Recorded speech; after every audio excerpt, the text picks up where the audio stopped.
दोस्तों नमस्कार और स्वागत है आप सभी का फिर से। और आज हम बात करने वाले हैं छत्तीसगढ़ राज्य के राष्ट्रीय उद्यान और वन्यजीव अभयारण्य के बारे में। तो राष्ट्रीय उद्यान जैसा कि पता है आपको, और कि राष्ट्रीय उद्यान में मेनली किसी भी एक जानवर के संरक्षण पर ध्यान दिया जाता है, जबकि वन्यजीव अभयारण्य की अगर हम बात करें तो वन्यजीव अभयारण्य में प्रजातियों के संरक्षण पर ध्यान देता है। और ये वन्यजीव अभयारण्य आवास अभिमुख होते हैं, यानी कि उनके प्राकृतिक आवास में ही कोशिश किया जाता है कि वन्यजीव अभयारण्य को बनाया जाए। साथ ही साथ जहाँ नेशनल पार्क यानी कि राष्ट्रीय उद्यान जहाँ पर्यटन के लिए खुले होते हैं, वहीं वन्यजीव अभयारण्य पर्यटन की इसमें कोई इजाज़त नहीं होती। तो छत्तीसगढ़ के संदर्भ में अगर हम बात करें तो छत्तीसगढ़ में राष्ट्रीय उद्यानों की कुल संख्या 3 है और वन्यजीव अभयारण्य की संख्या 11 है।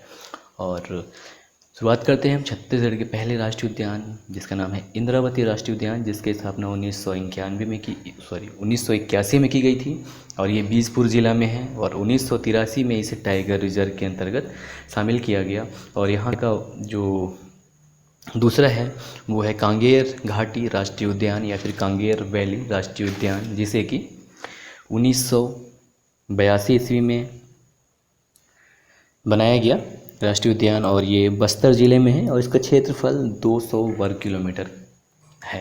और जो तीसरा राष्ट्रीय उद्यान है वो है गुरु घासीदास राष्ट्रीय उद्यान, जिसकी स्थापना 1981 में की गई थी और ये मध्य प्रदेश के संजय गांधी राष्ट्रीय उद्यान से काट कर बनाया गया है और ये छत्तीसगढ़ के कोरिया जिला में शामिल है। और वर्ष 2014 में इसे टाइगर रिजर्व बनाया गया। अब हम बात करते हैं छत्तीसगढ़ के वन्यजीव अभयारण्य की। तो जैसा कि कहा आपसे, कुल 11 वन्यजीव अभयारण्य है छत्तीसगढ़ में, जिसमें जो पहला अभयारण्य है वो है अचानकमार, जो कि 1975 में बनाया गया था और ये 551.55 वर्ग किलोमीटर क्षेत्रफल में फैला हुआ है।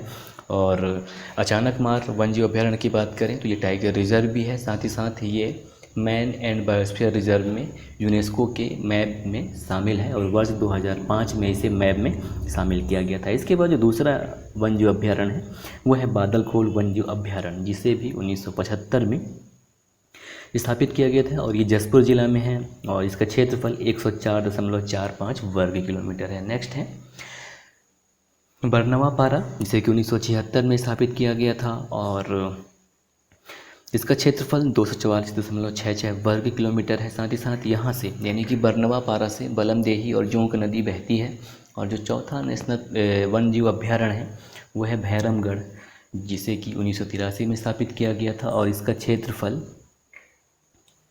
183.95 वर्ग किलोमीटर है और ये बीजपुर जिला में स्थित है। पाँचवा वन्यजीव अभयारण्य की बात करें तो वो है भोरमदेव, जो कि छत्तीसगढ़ बनने के बाद पहला वन्यजीव अभयारण्य छत्तीसगढ़ सरकार की तरफ से बनाया गया वो यही था, भोरमदेव, जिसे कि वर्ष 2001 में बनाया गया और इसके क्षेत्रफल 163.8 वर्ग किलोमीटर है, जहाँ ये फैला हुआ है। और अगला जो छठवां वन्यजीव अभयारण्य है वो है गोमर्धा वन्यजीव अभयारण्य, जो कि सारंगगढ़ में स्थित है और ये रायगढ़ जिला में है और इसकी स्थापना 1975 में की गई थी और ये 277.82 वर्ग किलोमीटर में फैला हुआ है, यानी कि लगभग 278 वर्ग किलोमीटर में। इसके बाद जो नेक्स्ट है वो है पामेद जंगली भैंस वन्यजीव अभयारण्य, जिसकी स्थापना 1985 में की गई थी और ये बीजपुर जिला में है। साथ ही साथ इसका जो क्षेत्रफल है वो 262.12 वर्ग किलोमीटर है। इसके बाद जो अगला है वन्यजीव अभयारण्य वो है सेमरसोत वन्यजीव अभयारण्य, जो कि बलरामपुर जिला में है और इसका क्षेत्रफल 430.36 वर्ग किलोमीटर है ये और इसकी स्थापना 1978 में किया जाता है। और अगला है सीता नदी वन्यजीव अभयारण्य, जो कि धमतरी जिले में अवस्थित है और इसकी स्थापना 1974 में की गई थी और इसका क्षेत्रफल 553.36 वर्ग किलोमीटर है। और अगला जो 10वां है वो है तमोर पिंगला वन्यजीव अभयारण्य, जिसकी स्थापना 1978 में की गई थी और ये सरगुजा जिला में स्थित है और इसका क्षेत्रफल 608.53 वर्ग किलोमीटर है। साथ ही साथ यहाँ से रेंड नदी निकलती है। और अंतिम जो वन्यजीव अभयारण्य है उसका नाम है उदंती जंगली भैंस वन्यजीव अभयारण्य, इसकी स्थापना 1985 में की गई थी और ये 247.59 वर्ग किलोमीटर है। तो दोस्तों ये था हमारा जानकारी छत्तीसगढ़ में राष्ट्रीय उद्यान और वन्यजीव अभयारण्य को लेकर। उम्मीद करता हूँ आपको अच्छा लगा होगा। देखने के लिए धन्यवाद। नमस्कार। जय हिंद, जय भारत।